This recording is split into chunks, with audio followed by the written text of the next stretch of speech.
video we are going to talk about genetic code, right? So what is genetic code? That we are going to learn as we go ahead step by step. So first we need to know that is DNA is the master molecule of the cell, right? The cell is controlled and coordinated by a master molecule called as the DNA. DNA initiates, guides, controls and regulates the process of protein synthesis. So the process of protein synthesis, what happens is the DNA is the controller or regulator. It starts the process of protein synthesis. It guides the process of protein synthesis. It controls the process of protein synthesis as well as it regulates the process of protein synthesis. Now, to perform the complicated functions, right? Protein synthesis is a complicated process, and to perform this complicated process, the DNA must have requisite information for protein synthesis on it.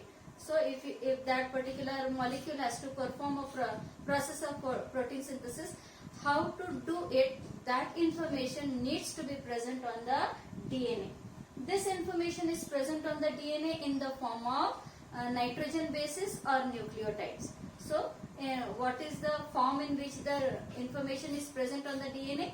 It is in the form of the nucleotides or nitrogen bases.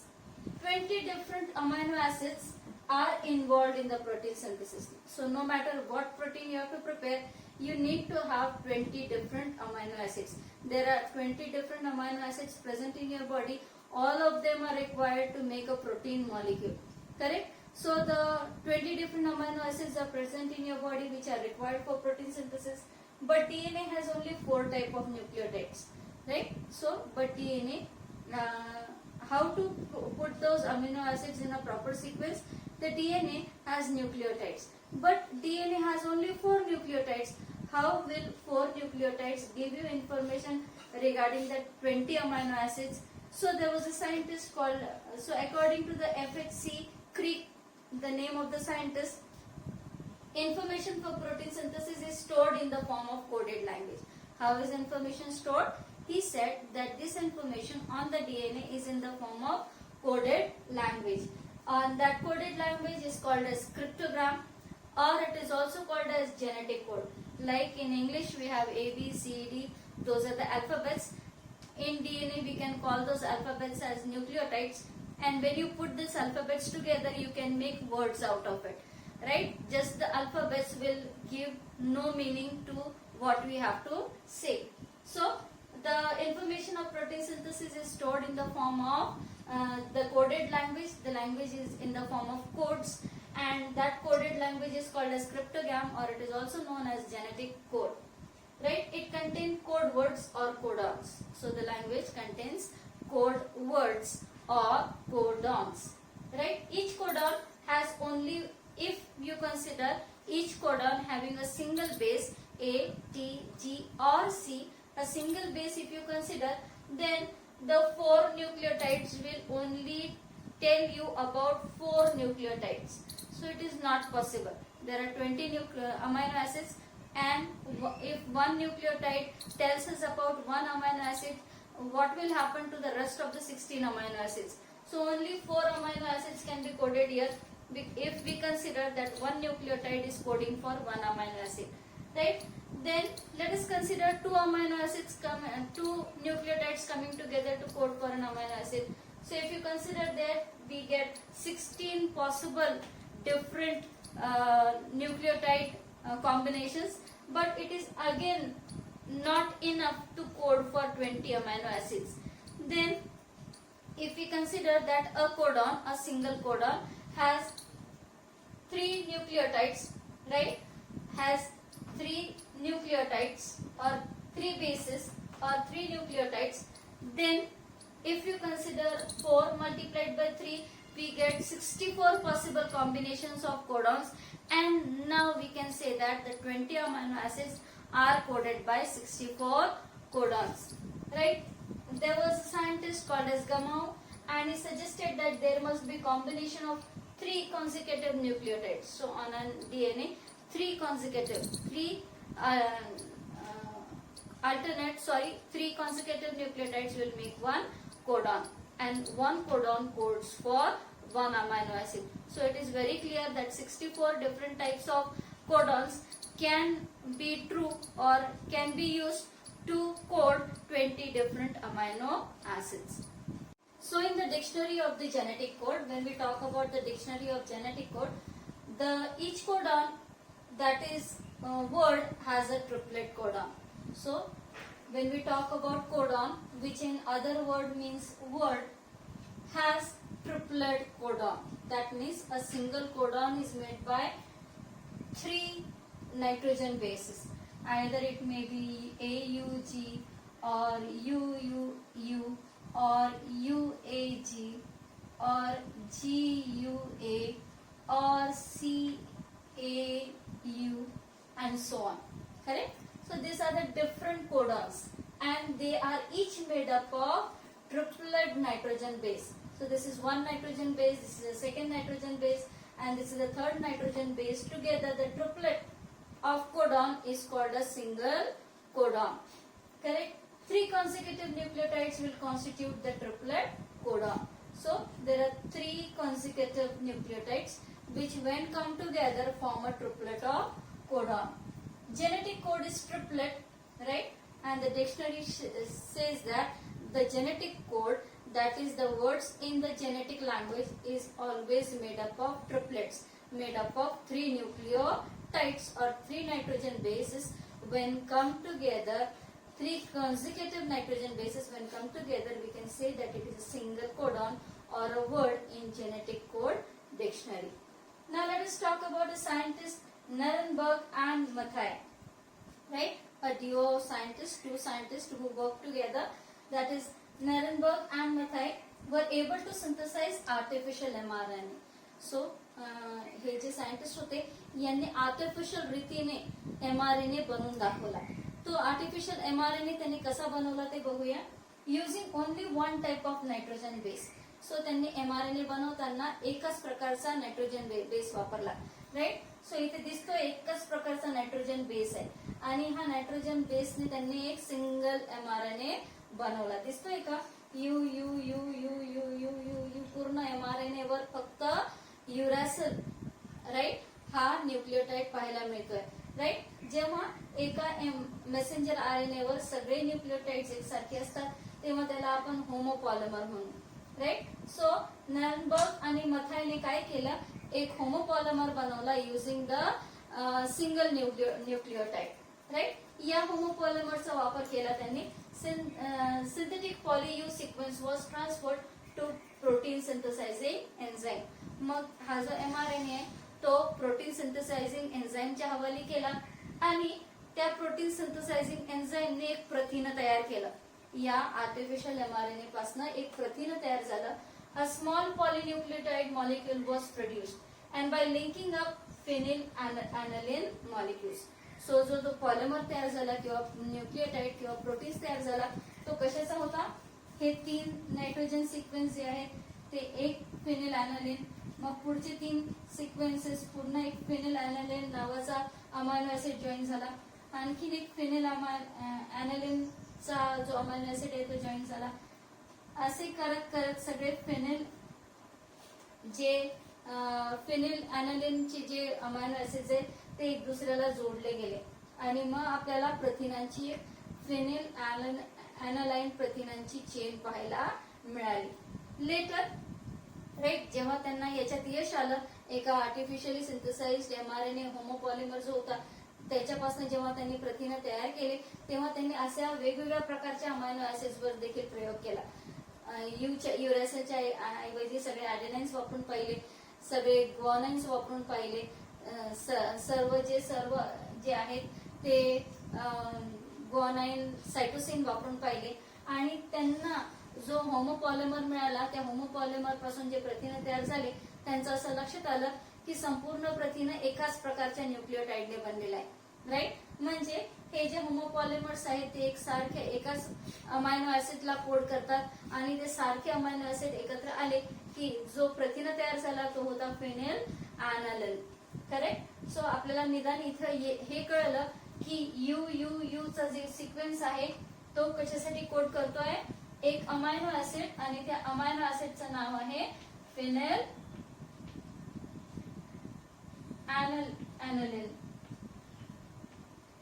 Correct. Fennel ॲनलिन नावाचा जो amino acid आहे किंवा जो sequence आहे तो या प्रकारे तयार झाला. मग एकदा यश आल्यानंतर त्यांनी अनेक वेगवेगळ्या नायट्रोजन बेसिसचा होमोपॉलिमर बनवून मग प्रथिनं तयार करण्याचा प्रयत्न केला. मग एकाच प्रकारचे न वापरता दोन नायट्रोजन बेसिस एकत्र करून सुद्धा त्यांनी सिक्वेन्स तयार केला. मग 3 नायट्रोजन बेसिसचा सिक्वेन्स तयार करून त्यांनी तोच प्रयोग केला आणि त्यांच्या असं लक्षात त्यांना प्रत्येक अमायनो ऍसिड किंवा प्रत्येक कोडॉन कुठल्या अमायनो ऍसिड साठी कोड करतो हे त्यांना अभ्यासता आलं. राईट. एकाच प्रकारचा अमायनो ऍसिड हा जो कोडॉन आहे तो कुठल्या अमायनो ऍसिडला कोड करतो हे लक्षात आलं. राईट. या प्रयोगाअंती त्यांना हळूहळू कुठला जेनेटिक कोड कुठल्या अमायनो ऍसिडला कोड करतोय हे त्यांना हळूहळू त्यांच्या निदर्शनास आलं. Hargobind Khurana, who was a Nobel laureate or an Indian scientist who won a Nobel Prize for cracking the genetic code. If we talk about Dr. Hargobind Khurana, he used a synthetic DNA. He used an artificial DNA, right? A DNA produced in the laboratory with repeated sequence of known sequence. So he prepared a DNA where the repeated sequence were known to him, or he already knew the sequence of the nucleotides on the DNA, on that synthetic DNA, right? For example, CUC, then UCU, then again CUC, then again UCU. So the sequence is getting repeated. This is one codon CUC, this is another codon that is UCG. This sequence gets repeated again here, and this sequence gets repeated again here. So you use the synthetic DNA using the genetic codes or using the codons which were known to him, or the nucleotides which were known to him. Right. Means he had a DNA and the sequence of nucleotides was already known to him. Right. So he artificially synthesized RNA from it. Right. From that nucleotide he artificially synthesized the mRNA. Right. Then it resulted in the formation of polypeptide chain having leucine and serine. So because of that DNA and mRNA was formed, and after the mRNA went under protein synthesis, the chain of polypeptide or the protein that was formed was showing a repeated sequence of leucine amino acid, then serine, leucine, serine, leucine, serine. That was the alternate amino acids which was seen in that polypeptide chain. Then polynucleotide with 3 nitrogen base sequence repeats. So second time what he did is he tried polynucleotide chains with 3 nitrogen base sequence repeats. So you can see CUA here, CUA, CUA, CUA. So the 3 sequences are the same, right? The nucleotide or the codon is getting repeated, right? One, twice, thrice. The entire chain of nucleotides is made up of the same type of codon. This type of DNA gave out a polymer or a polypeptide chain with only one amino acid, and that was leucine. So CUA is the codon which codes for leucine, right? A repeated sequence of CUA will give you a chain of leucine amino acids, and that polypeptide will be called as, or that proteins will be called as a leucine protein. Correct? So finally, at the end, there was Nirenberg and Mathai who disappeared. Disappeared means totally cracked. The 64 codons. They actually told us the 64 codons and the amino acids that they code for. Right? So all the 64 codons were identified. They also identified which amino acid is which codon is coding for which amino acid. So now we had a dictionary of genetic code with 64 codons, and we now know every codon and what amino acid that codon codes for. All 64 codons in dictionary of the genetic code was decoded. So it was Nirenberg and Mathai who decoded all the 64 codons, and now we know that what is the capacity or what is the amino acid which is coded by that particular codon.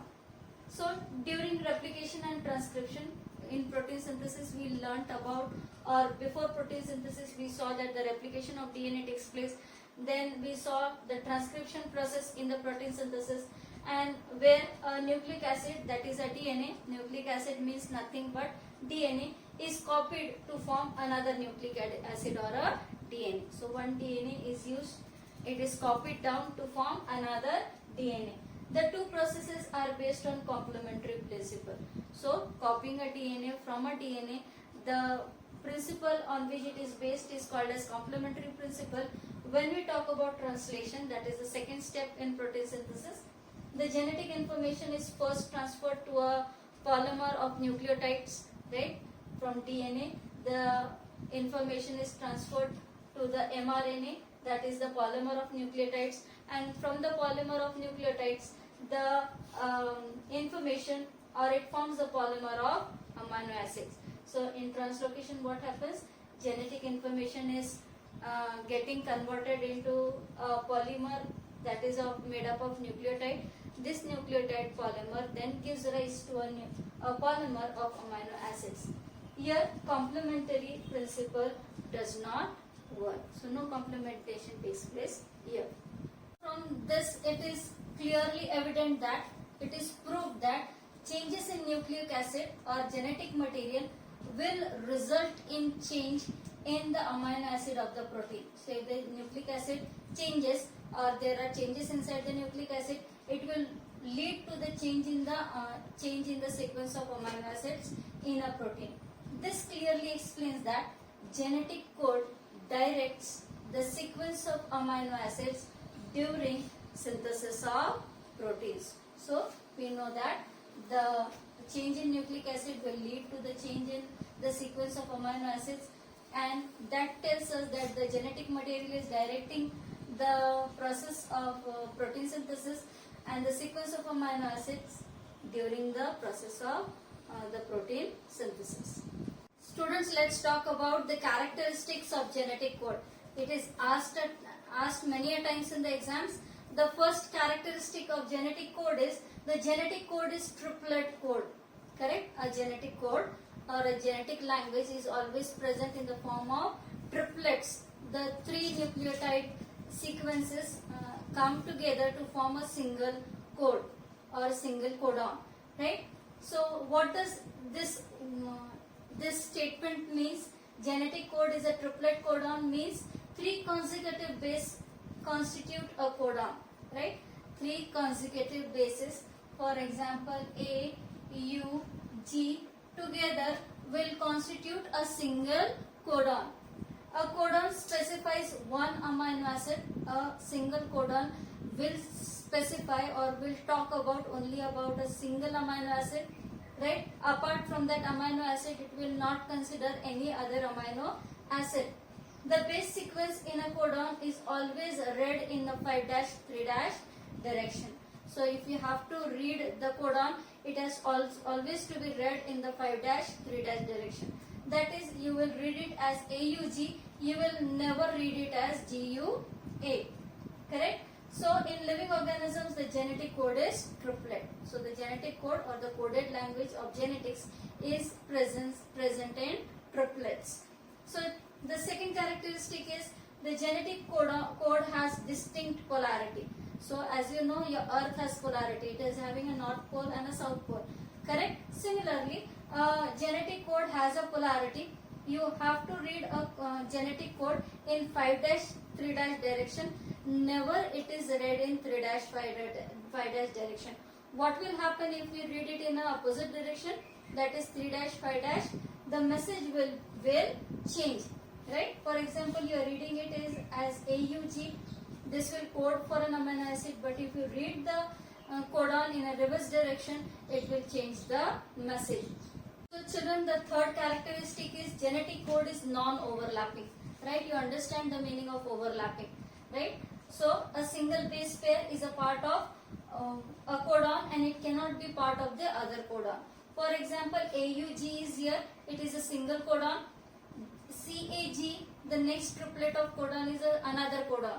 It will never happen that a G of this codon will be a part of this codon. If that happens, then there will be a overlapping of the genetic code, and genetic code never shows overlapping. Let us talk about the fourth characteristic of genetic code. The genetic code is commaless, right? In between two genetic code, there is no gap, no punctuation marks, no full stop, no commas, right? Nothing like that is present in between two genetic codes. The genetic codes are successive, right? There is no gap in between them. The fifth characteristic of genetic code is genetic code has degeneracy. Let us understand why it is called as genetic code has degeneracy. Usually single amino acid is encoded by a single codon. So a single amino acid encodes a single codon encodes a single amino acid generally, normally, right? But some amino acids are encoded by more than one codons. There are some amino acids which are encoded by more than one codon, right? An example is given there, that is cysteine. Cysteine is an amino acid which is coded by two codons. The two codons are UGU and UGC, right? You must be seeing that UG is similar. The beginning two nucleotides are same. The third nucleotide is different. Though the third nucleotide is different, still both this codon codes for the amino acid, that is cysteine. Let us see one more example. The second example is of isoleucine. It has three codons, or isoleucine is coded by three codons. The three codons are AUU, AUC and AUA. If you look closely at it, the first two nucleotides appears to be the same. But the third nucleotide is not the same. Even if the third nucleotide is not the same, still the codon will code for the amino acid, that is isoleucine. This is called as degeneracy code, or it is also known as wobble hypothesis. Though the first two nucleotides of all the three codons are same, the third nucleotide is not the same. Even if the third nucleotide is not the same of the three codons, still all the three codons will code for isoleucine, and that is called as wobble hypothesis, where two of the nucleotides are same in all the codons, whereas the third does not show the similarity, or the third varies. The sixth characteristic of genetic code is the genetic code is universal. Universal means applicable for all living organisms. That means in most of the living organisms, a specified codon specifies the same amino acid. For example, codon AUG always specifies the amino acid methionine. So AUG specifies the amino acid methionine, whether it is me or whether it is rat, a human being and rat. If there is a codon which is AUG, it will always specify the amino acid, that is methionine. The seventh characteristic of a genetic code is the genetic code is non-ambiguous. Right? What is the meaning of non-ambiguous? That is, a specific amino acid is encoded by a particular codon. Right? For example, methionine is coded by AUG. So AUG codes for methionine. For example, right? If this is a codon which codes for methionine, alternately two different amino acids will never be encoded by the same codon. So this codon will specify methionine, but the same codon will not specify another amino acid, that is leucine. Right? So AUG is specifying only methionine. It will never specify any other amino acid, and that is what is called as the genetic code is non-ambiguous. Then the eighth characteristic of genetic code is it shows an initiation and termination codon. Right? The mRNA starts with initiation codon and it gets terminated at termination codon. For example, AUG is always an initiation codon in any or every mRNA. कोई भी mRNA क्यों ना हो, कुठलाही mRNA का असे ना, त्याची सुरुवात जी आहे ती AUG ने होते आणि AUG हा स्टार्ट कोडॉन मानला जातो. याच्या अनुपस्थितीत mRNA वाचता येणार नाही. Right. So there has to be a start codon and it has to be AUG. Right. आणि जेव्हा प्रोटीन सिंथेसिस टर्मिनेट करण्याची वेळ येते, प्रथिनं तयार करण्याची प्रक्रिया जेव्हा समाप्त होते, तेव्हा mRNA वर टर्मिनेशन कोडॉन्स पाहायला मिळतात. 3 प्रकारचे टर्मिनेशन कोडॉन्स आढळतात. UAA, UAG आणि UGA असे 3 टर्मिनेशन कोडॉन्स आहेत. यापैकी कुठलाही एक कोडॉन जर ते mRNA वरती शेवटी प्रेझेंट असेल तर तिथे प्रोटीन सिंथेसिस जी आहे, ती प्रोसेस जी आहे ती समाप्त होते. कारण हे जे 3 कोडॉन्स आहेत हे कुठल्याही अमायनो ऍसिडला स्पेसिफाय करत नाही. त्यामुळे प्रोटीन सिंथेसिसची प्रोसेस तिथेच खंडते. राईट. तिथेच थांबते. राईट. सो प्रत्येक mRNA वर इनिशिएशन कोडॉन असतो आणि टर्मिनेशन कोडॉन असतो. इनिशिएशन कोडॉन्स शक्यतोवर AUG असतो आणि टर्मिनेशन कोडॉन्स या 3 पैकी कुठलाही एक असू शकतो जिथे प्रोसेस टर्मिनेट होते. Then codon and anticodon, 9th characteristic of genetic code. Right. So codon आपण कशाला म्हणायचं? Codon is a part of DNA.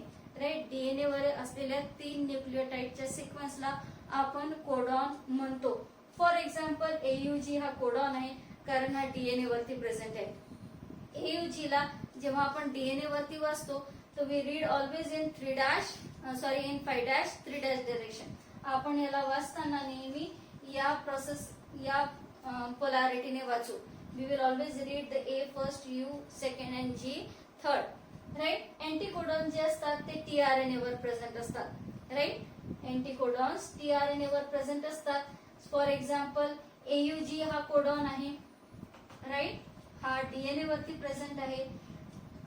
tRNA वरती असे अँटीकोडॉन प्रेझेंट असतो and that is UAC. Right. आता UAC जर बघितलं तुम्ही तर it is always read in two opposite direction to the codon. Codon 5' 3' direction मध्ये वाचला जातो, तर जो अँटीकोडॉन आहे तो 3' 5' या डायरेक्शन मध्ये वाचला जातो. And that is the difference between codon and अँटीकोडॉन.